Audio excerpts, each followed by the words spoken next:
Good evening and welcome to Gravitas. I'm Palki Sharma Upadhyay. Let's get started. Gravitas, co-presented by Skoda Superb, best in next class. Co-powered by Star Health Insurance, the health insurance specialist. Amstrad, get real, get Amstrad.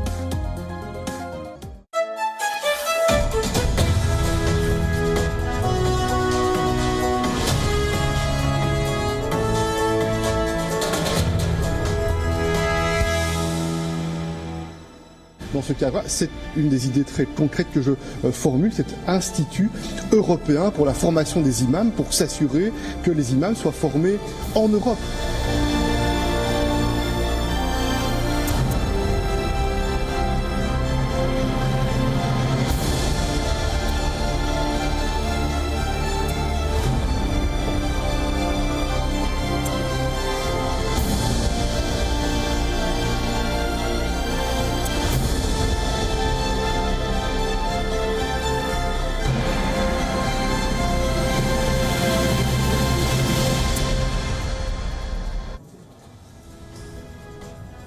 Europe is working on a radical plan, a European school for imams. It shouldn't be surprising given what Europe has witnessed recently, terror attacks and beheadings in France and Austria. It will be controversial. It will not be easy. It's long overdue. And we've discussed all of this before. Why and how Europe arrived at this crossroads, how Islamic radicalism took root and thrived. Tonight I want to focus on what Europe should learn from this. Not confuse secularism with appeasement. For decades, this continent has sat in judgment of others on how to treat minorities. If any other country had been mulling such legislation, Europe would have rushed to slap sanctions. On Gravitas tonight, we'll discuss how Europe is learning the hard way and how this has a lesson for the whole world. Also on the show, is the wait for a vaccine over? Pfizer claims a vaccine with 90% efficacy. What does that mean? Stocks soar, as do hopes. We'll tell you all about it. Donald Trump accuses vaccine makers of withholding the good news until after the election. He fires his defense secretary and continues to deny he lost the election. The war is over, the violence is not. Armenia signs a peace accord with Azerbaijan. Some Armenians have declared war on their government for this. And for the first time since the Galwan clash, Prime Minister Modi of India meets President Xi of China in a virtual summit of the SCO. We'll tell you what happened, but we begin as always with Gravitas Global Headlines. Chief Palestinian negotiator Saeb Erekat has passed away at the age of 65 after contracting COVID-19. Erekat was the Secretary General of the Palestine Liberation Organization and a prominent spokesman for the Palestinian cause for over 3 decades. Political uncertainty grips Peru after President Martin Vizcarra was voted out by legislators. After being accused of taking bribes and mishandling the country's response to the coronavirus pandemic, the leader said he would not challenge the decision in the court and would step down as head of state. Layoffs in Britain have hit a record high, with the unemployment rate jumping to 4.8% as the coronavirus pandemic wiped out a record number of jobs in the country in the third quarter. Former president and the country's first indigenous head of state, Evo Morales, has returned to Bolivia, ending a year in exile after a close ally and member of his Socialist Party was sworn in as president. A day after Nepal Prime Minister Palki Sharma refused to convene a party meeting, the party chairman Pushpa Kamal Dahal has called for the party core committee meet. Tensions between the two leaders intensified after Oli met India's raw chief Samant Kumar Goel last month and the party demanded an explanation. India's antitrust body CCI has ordered an investigation into allegations that Google was abusing its market position to promote its payments app. The Competition Commission of India said Google's agreements with some smartphone makers to have the Google Pay app pre-installed might disturb the level playing field.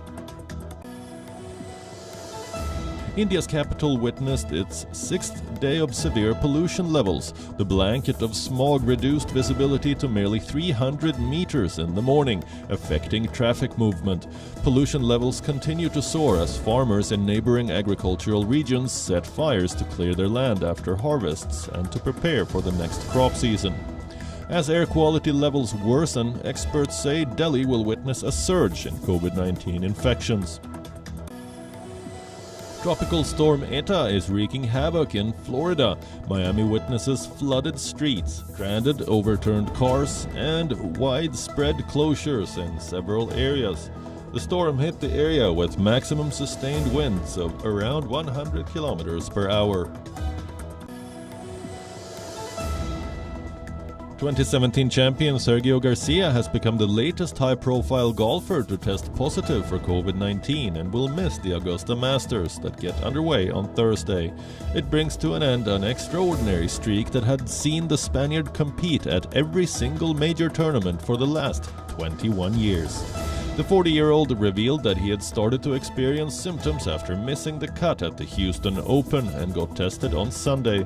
He is the second player after Joaquin Niemann to pull out of the year's final major.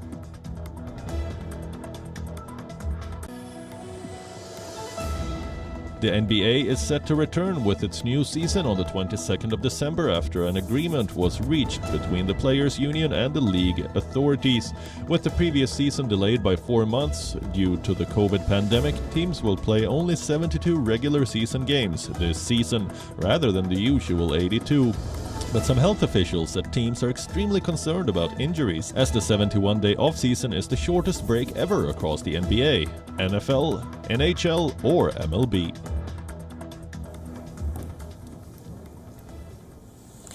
Europe has seen a string of terror attacks in the last 1 month. And here's what it proposes to do now. It's a radical idea. Europe wants to set up a school for imams, an institute to train Islamic preachers and faith leaders in the continent. In fact, it's a threefold plan. 1, train imams at home and certify them. 2, control foreign funding of religious institutes. And 3, shut or scrutinize the open borders. The proposal has come from Charles Michel, the chief of the European Council, the man who leads the body that defines the political direction and priorities of the European Union. He says a European institute should be set up to train imams. This is one of the very concrete ideas that I am formulating. This European Institute for the Training of Imams, to make sure that imams are trained in Europe, to make sure that the primacy of civil law is accepted.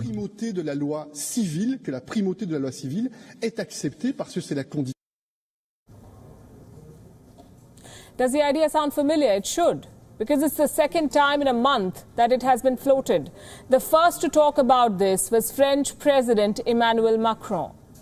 He wants to end the practice of training imams overseas. He wants France to certify imams. He wants a French council to formalize their training. So why does the government of France want to train imams? Because they see it as a way to tackle radical Islam. This is Emmanuel Macron's playbook, and Europe wants to adopt it. The similarities do not end there. The European Council chief has demanded a crackdown on foreign funding for religious institutions. Again, a proposal that Macron has already made. The European Union chief, in fact, said all of this in the presence of the Austrian Chancellor. He was on a visit to Vienna. European leaders are meeting to discuss the bloc's anti-terror response. And the EU chief did not hesitate in using the word terrorism when he raised the issue of extremist ideologies. The third element I would like to mention, as Chancellor Sebastian Kurz said, is the importance of fighting extremist ideologies, this violent extremism, hate speech, rejection speeches, which are feeding terror actions. It is very important to be firm on that front.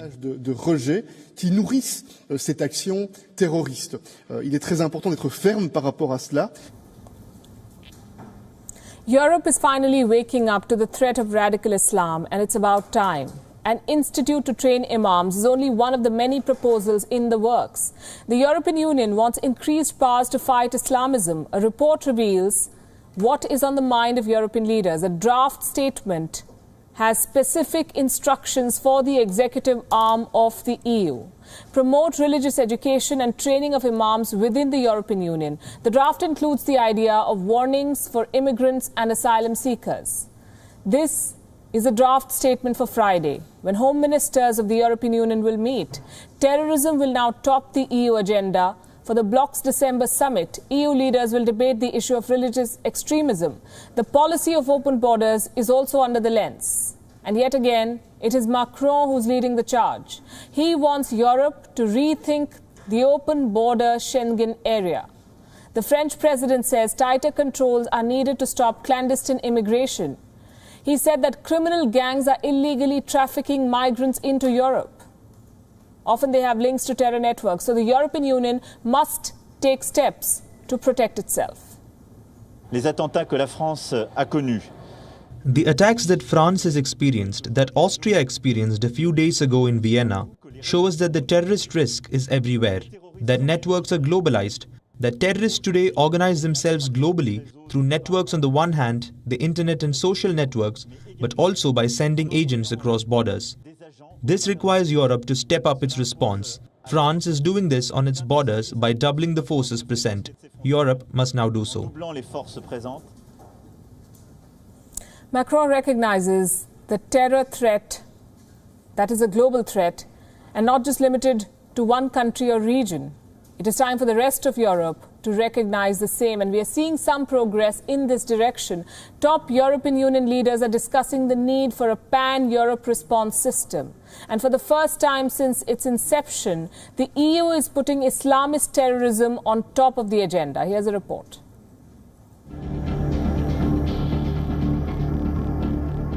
Europe is where history is shaped. It was at the forefront of 2 world wars, where satellite states fought for Cold War supremacy.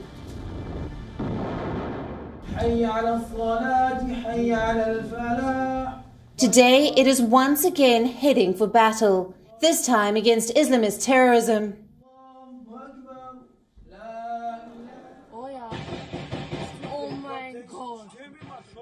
The recent attacks in Vienna and Paris were a wake-up call. Europe already has a common market and currency. What it needs now is a common anti-terrorism policy. France is leading this effort. President Macron hosted a special video summit. It was attended by German Chancellor Angela Merkel, European Council Chief Charles Michel, Austrian Chancellor Sebastian Kurz, and EU Commission Head Ursula von der Leyen. The leaders discussed an EU-wide response to Islamist terror, a robust, centralized mechanism. There are already indications of what this could look like. Border control measures are at the top of the agenda. Macron wants Europe to rethink its open border policy. He wants more protection at the external frontiers, a position backed by the Austrian Chancellor. Und zum Dritten, there needs to be effective protection of the EU outer borders. Only when we, as the European Union, decide who can come in and who can't, only when we have control over who can come in and who can't, only then will we be able to ensure safe borders within the Schengen area. So this is a critical point. Coordinated policing is another possibility. Countries in Europe are mulling a new system, where intelligence can be shared seamlessly, where security agencies are constantly exchanging information on radical elements. This will be crucial to preventing future attacks. Certainement, faire en sorte que nos services d'information, nos services de sécurité puissent... We certainly must make sure that our intelligence services, security services can exchange information in a fluid and permanent way in order to prevent as much as possible these terror actions. We must also certainly try to act on internet platforms to withdraw terror-related content as fast as possible. Terroristes dont il y en a, c'est le travail qui est mené notamment. On the 9th of November, EU leaders are set to hold a video summit. Originally, the summit was intended to address Europe's second wave of COVID-19, but terrorism is expected to dominate proceedings. It will be another test of the much-hyped EU solidarity principle. But unlike Brexit or trade, the stakes are much higher this time. In 2001, US President George Bush declared war on terror. 19 years later, Islamist terrorism continues to remain a global challenge. Will Europe's campaign be any different? Bureau Report, WION, World is One.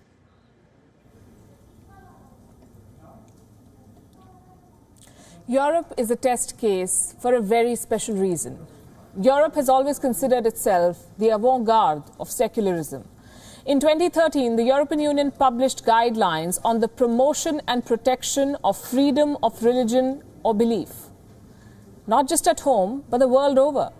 In 2016, Jon Figel was appointed special envoy for this, for the promotion of freedom of religion or belief outside the EU.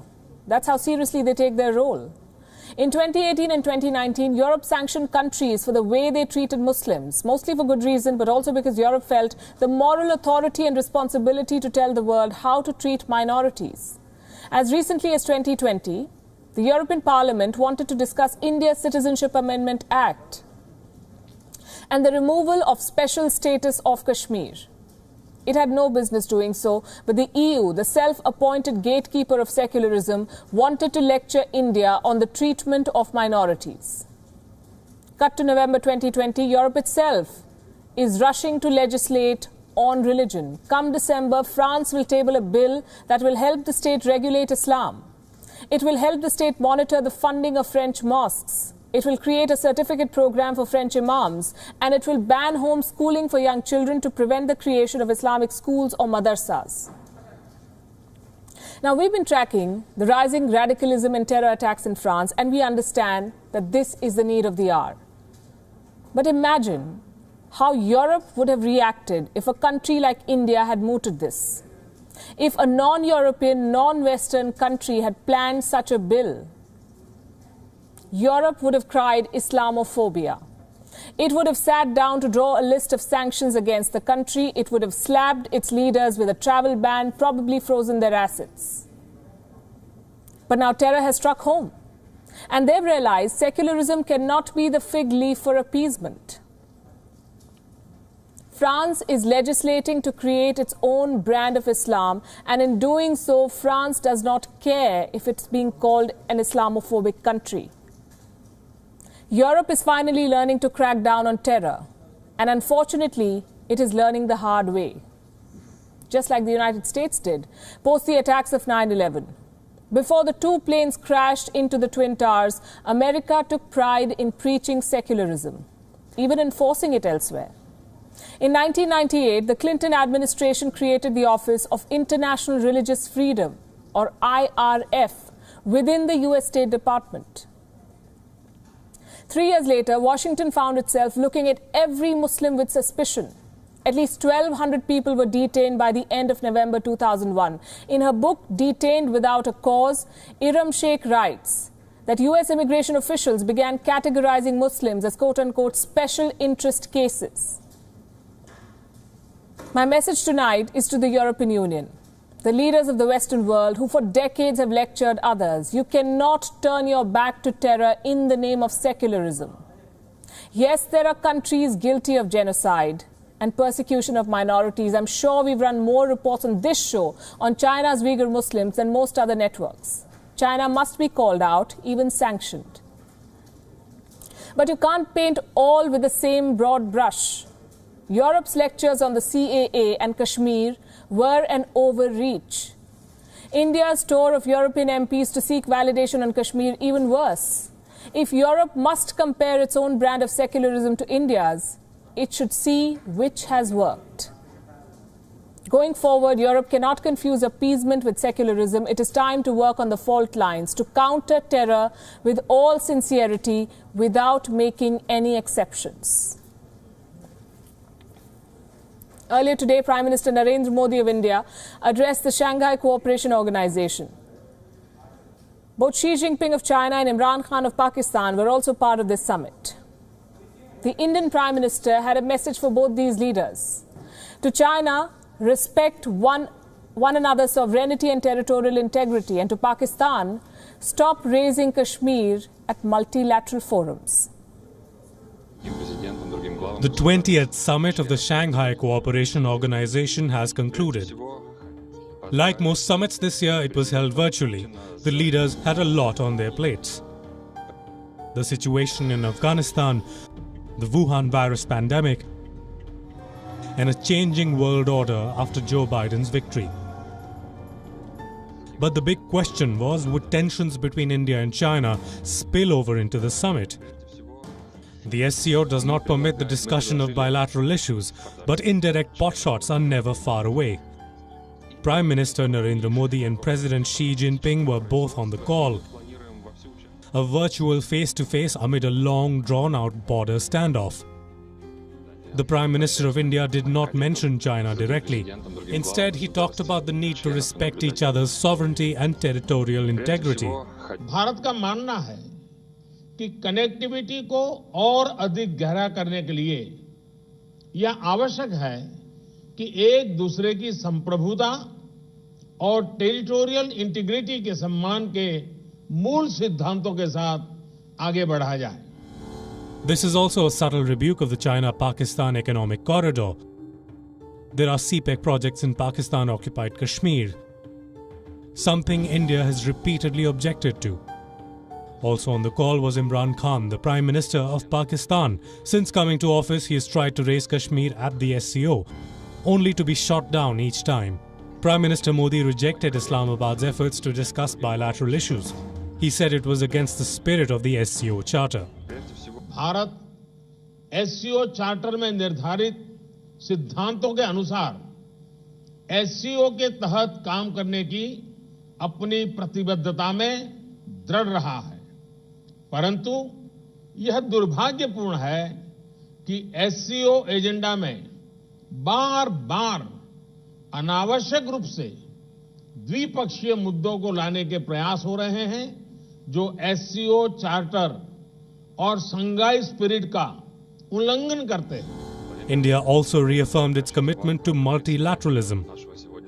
Prime Minister Modi talked about how the United Nations remains an incomplete organization. He pushed for India's permanent membership at the Security Council. No summit today is complete without talking about the Wuhan virus. SCO was no different. India is the world leader in vaccine production. Prime Minister Modi promised to muster all resources to help produce and distribute vaccine doses globally. The SCO summit was billed as a possible flashpoint, a Modi-Xi face-off. But beyond a few veiled messages, the summit never deviated from its pre-planned agenda. Bureau Report, WION The World is One. Now to the good news that we've all been waiting for. We could have a vaccine soon. Before you get your hopes up, it could take 1 year, perhaps more, for each one of you to get a shot. But it's almost ready to be rolled out. That's what the makers of the vaccine say. On Monday, Pfizer announced a major milestone. Its vaccine for the Wuhan virus is more than 90% effective. This is apparently a major breakthrough. But some of us were more worried about the remaining 10%. What is 90% effective after all? So we made a list of questions and looked for answers, and here's what we found. Question number 1, what is this vaccine? Pfizer is a global pharmaceutical giant. You must have heard about it. It tied up with BioNTech. It's a German company, and this tie-up was to make the Wuhan virus vaccine.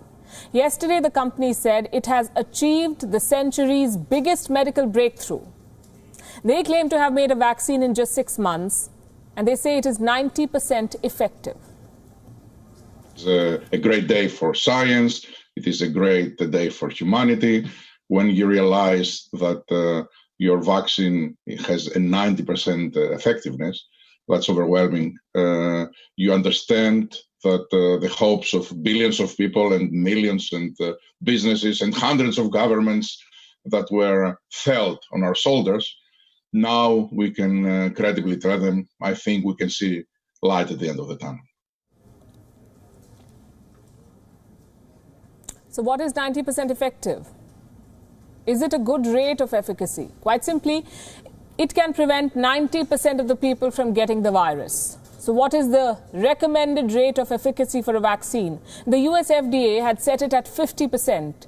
So has the WHO, meaning if a vaccine is 50% effective, America will approve it. And the World Health Organization will also approve it. And by that standard, 90% is a very good strike rate. This vaccine has been tested on more than 40,000 people in 6 countries so far: the United States, Brazil, Argentina, South Africa, and Turkey. Those who got the vaccine in the trial got 2 shots. They showed a 90% protection within 7 days after the second dose. Now, this is the kind of result that the world has been hoping for, a knockout punch to defeat the Wuhan virus. But should you trust Pfizer? Is this vaccine safe? Has it got a safety certificate? Again, the answer, I'm afraid, is no. The company has a long road ahead to get that safety certificate. So while the breakthrough is major, the result needs to be peer-reviewed. Other scientists will have to study and verify it. They will check things like how long this protection lasts, how well it works across age groups, the vaccine, and what are the side effects, if any. So we can say that Pfizer is ahead in the vaccine race, but it hasn't won it yet.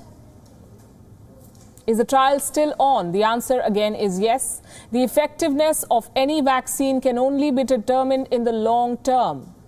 So even if the trial ends, the studies will continue. So far, the volunteers are not showing any side effects, and that's good news. Also, this research has proved that vaccine development can be fast-tracked in some cases. And now the question we all want answered.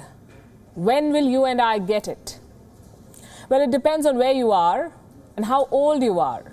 If you're under 50 with no medical history, you will be last in the queue. And that holds for any vaccine, Pfizer or otherwise. Countries around the world will prioritize access to vaccines. This is the order of priority. First comes the hospital staff, doctors and nurses, care home workers. They will get the vaccine first. This will be followed by the elderly with serious health conditions. And this could mean mass inoculation will only be possible after 2021. So you'll have to hold on to your mask for several more months. Meanwhile, preparations must begin on how vaccines will be given out. How will they be stored? This may pose a big challenge. Reports say this vaccine needs to be stored at minus 70 degrees Celsius, 70, minus 70. Even in advanced countries like America, major cities do not have facilities to store millions of doses at that temperature. For India, this would be an even bigger challenge. If you look at, say, India, India has the largest universal immunization program in the world. It can vaccinate 56 million children a year with 400 million doses. But put that into the context of coronavirus and COVID-19 immunization. And if they want herd immunity, you could be talking of having to vaccinate 1 billion people twice. So the numbers are far, far bigger here. Talking about big numbers, the stock markets are cheering the news. After the Pfizer announcement, its stock hit a 52-week high. Here's something else that's interesting. Even Zoom, the video calling service, felt the impact of this development. Zoom shares, interestingly, dropped 20%. Looks like investors are desperate to get out of the work-from-home mode. Indian markets cheered this development too. The Sensex hit a record high today, zooming up 680 points. So the Pfizer vaccine works. The world is celebrating, but we can't say the same for China. It wanted to win this race. Now, one of its vaccines has triggered a quote-unquote severe adverse incident in Brazil. And the world may not have to depend on an unproven Chinese vaccine anymore. Several other players are making leads in the race, including India. More than 10 candidates are in the final phase of trials. Our next report tells you where we stand in the vaccine race. The race for a vaccine seems to be in its final lap, with researchers, governments and the private sector working hard to get to the finish line. 52 vaccines are being tested on humans right now. 11 of them are in the final stage of trials. At least 87 other candidates are in the preclinical trial stage, where they are being tested on animals. The Oxford vaccine has a clear lead over most candidates. It is in its final stage of trials. 3 countries and the European Union are now mulling its regulatory approval. The trial so far hasn't thrown up any major red flags. The vaccine has been found safe to administer, including to both the young and the elderly. The same cannot be said for the Chinese vaccines. In Brazil, the trial of CoronaVac has been suspended after a severe adverse incident. This vaccine is made by Sinovac, the state-owned vaccine maker of China. They have injected 90% of their employees and their families with CoronaVac. China has given its unproven vaccines to thousands of people so far without the global stamp of approval. Sinovac was running trials in Brazil. In Sao Paulo, the company had signed a deal to build a facility, a manufacturing unit to produce 100 million doses of the CoronaVac, despite opposition from the Brazilian President Jair Bolsonaro and even the people of Sao Paulo. Earlier this month, they protested against Chinese vaccines.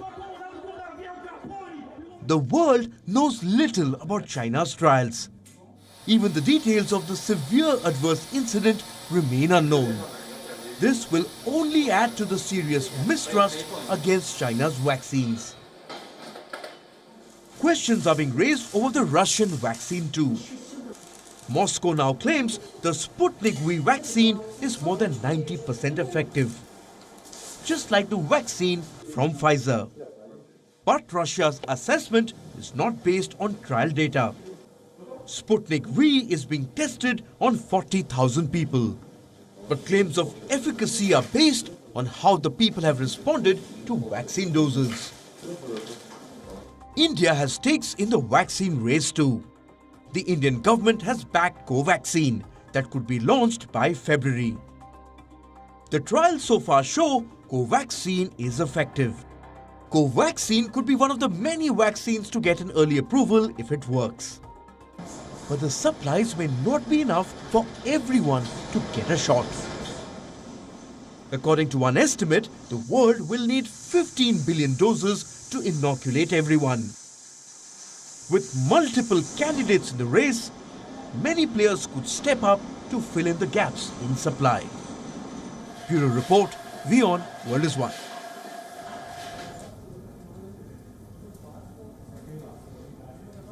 The United States is celebrating the Pfizer vaccine, but one American is not happy.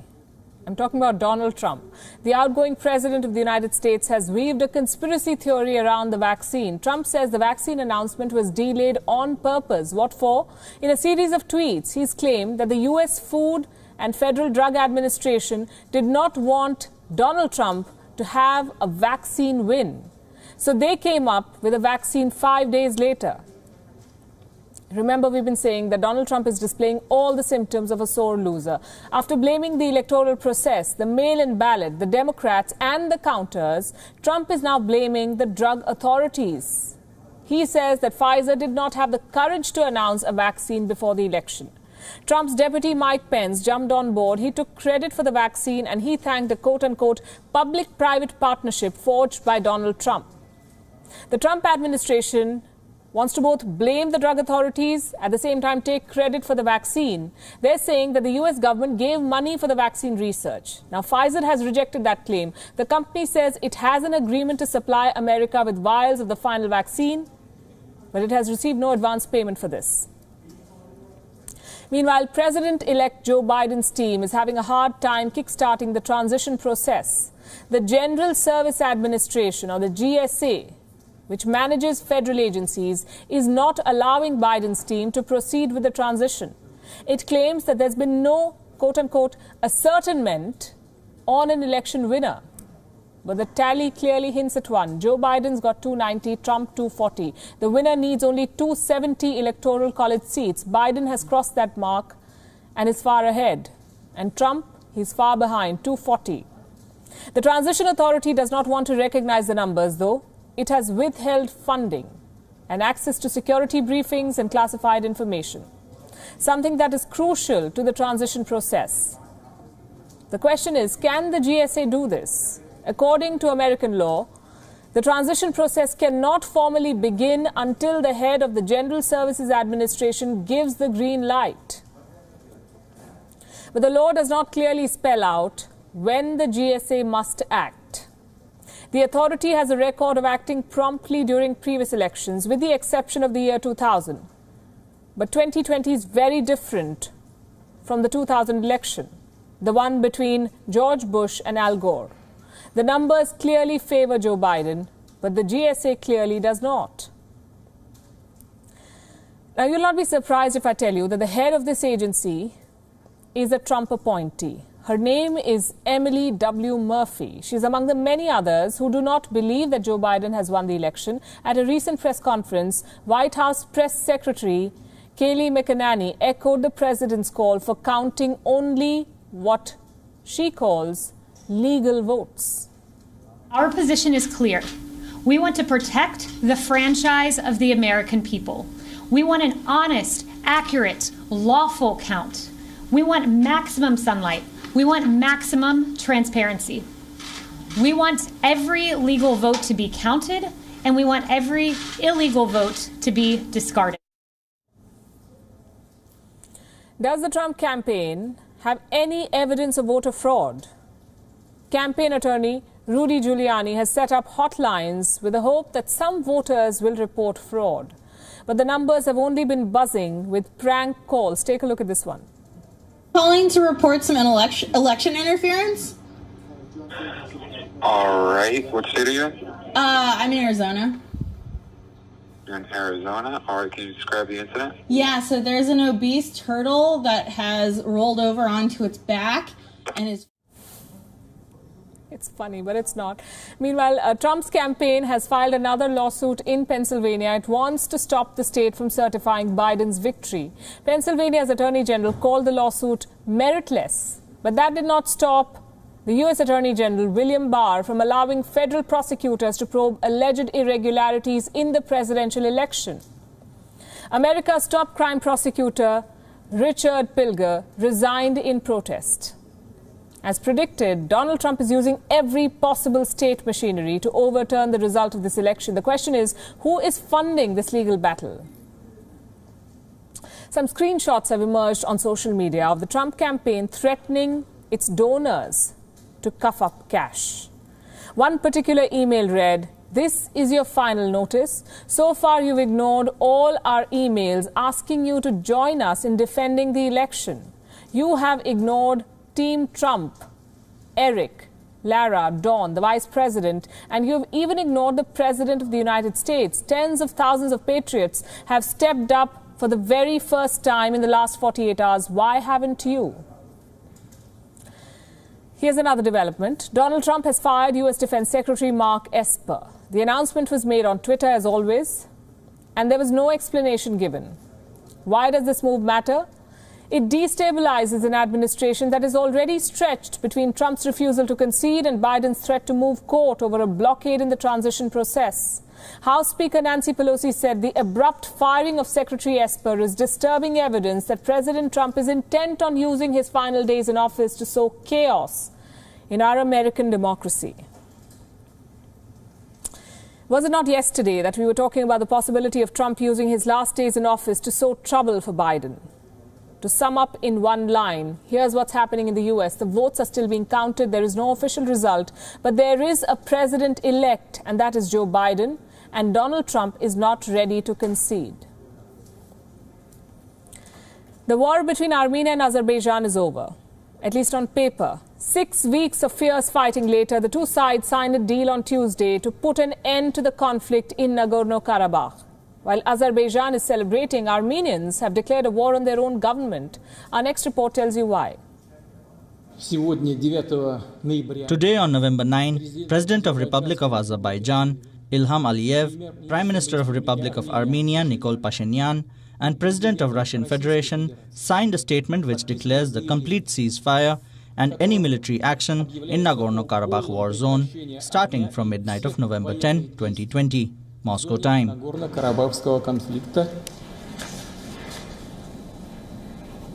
In the early hours of Tuesday, Armenia, Russia and Azerbaijan signed a deal to end hostilities in the Nagorno-Karabakh region. In a televised online meeting with Russian President Vladimir Putin, Ilham Aliyev confirmed the news of the agreement. Nikol Pashinyan posted the news on social media. This truce comes hours after Azeri forces claimed the key city of Sushna, the second biggest city in the enclave in the disputed region. Azerbaijan on Monday also claimed to have taken over dozens of other settlements. Being forced to negotiate because of Azerbaijan's military gains is what has made this deal so painful for the people of Armenia.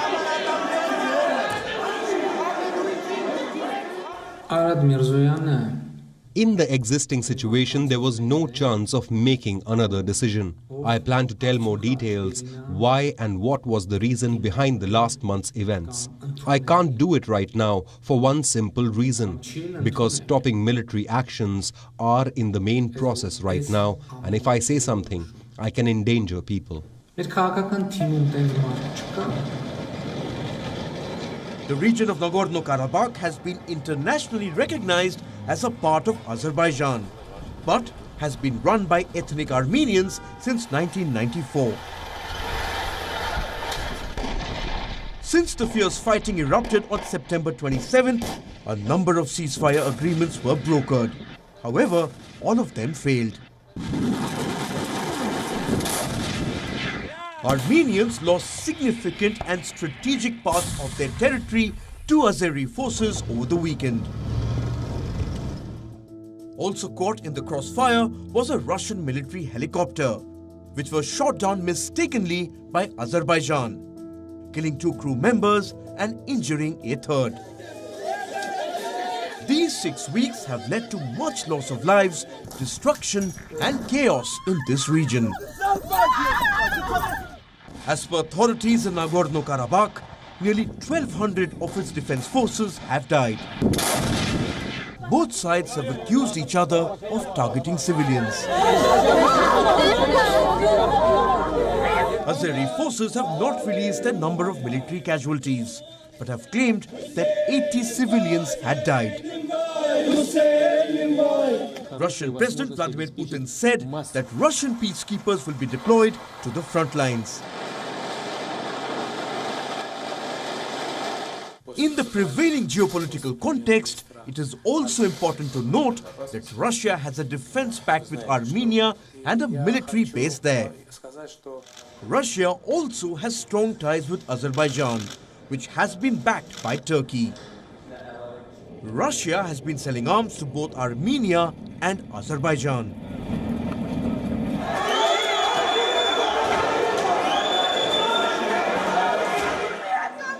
Seeing the circumstances under which the deal was signed, as anticipated, the people of Armenia were not happy, to put it mildly.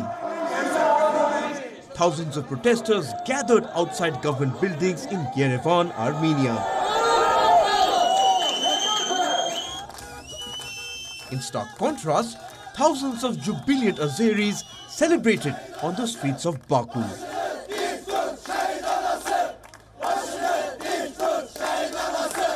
God bless all our martyrs. As a result of their heroism and self-sacrifice, we return to our lands. May God heal all our wounded soldiers. Let them recover soon and return to normal.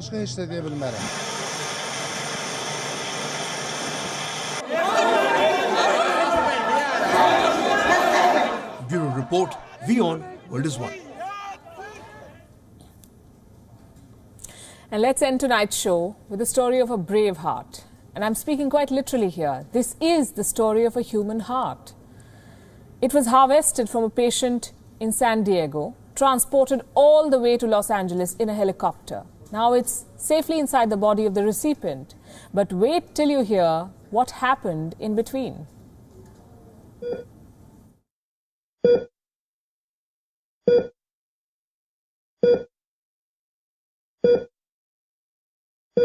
We've all heard about stubborn hearts. Now it's time to meet one. And no, we're not talking about any individual here. This is an actual heart. It's been in a helicopter crash. It's been dropped by a clumsy medic. But it's still alive and pumping. We'll push the rewind button here for you and tell you what happened. This helicopter was transporting a human heart from San Diego to Los Angeles. Unfortunately, it crashed while landing on the hospital's roof. There were 3 people in the chopper. All 3 escaped without serious injuries. The heart also seemed intact, still viable for a transplant. A rescue worker retrieved the organ from the helicopter. He handed it over to a medic at the hospital. This is where part 2 of the miracle begins. The hospital worker tripped over a metal plate, possibly debris from the helicopter crash. Down went the heart, again! His colleagues came rushing over to secure the organ. You can almost sense the level of concentration here, as they carefully took the package inside. As they say, all's well that ends well. Because this whole scenario could have played out very differently. As one Twitter user hilariously pointed out. Nurse Henderson to admitting. Nurse Henderson to admitting. So where is this brave heart right now? The hospital said that it had been successfully transplanted. The patient is also doing very well. After all, how many people can say they are immune to heartbreaks? Bureau Report, WION. World is one.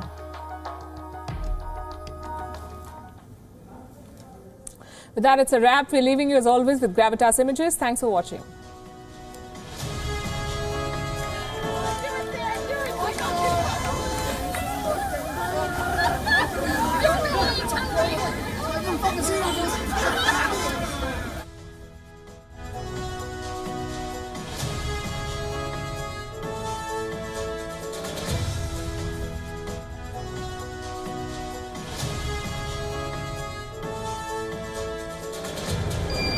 C'est bon.